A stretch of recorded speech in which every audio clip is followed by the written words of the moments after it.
חדשה, שמחה חדשה, דרך חדשה, התרגשות ממש גדולה. מאמין שלצד ההתרגשות בוודאי יש גם חששות. חששות, מגיעות להם גם התפילות, מה מתפעלים שיהיה לנו לבן שלי מחנך טוב, חברים טובים, סביבה טובה. טוב להוסיף ליד כל התפילות החשובות האלה גם ארגז כלים לקשיים ולאתגרים שבוודאי יצופו. וכל אחד מכיר את האתגרים האישיים שלו. יכול להיות קושי חברתי, פחדים, חוסר ביטחון, קשב וריכוז. כל נשמה והמסלול שלה, כל ילד והאתגר שלו. רציתי להציע לכם ארגז כלים שעם עבודה נכונה נוכל למצוא את האור בתוך הקושי.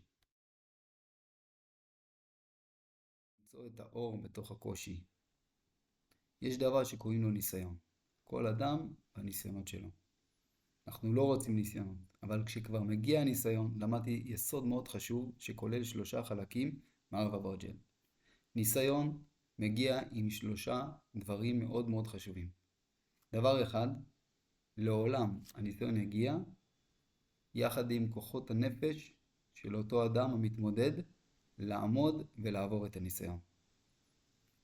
דבר שני, בתוך הניסיון עצמו, בתוך הקושי, בתוך האתגר, שדווקא שם טמון איזה אור גדול. יש שם מין מקפצה ומדרגה שיכולה לעלות אותנו לשלב הבא. ודבר שלישי, בלי הניסיון לא היינו מוצאים את אותה מדרגה ומקפצה.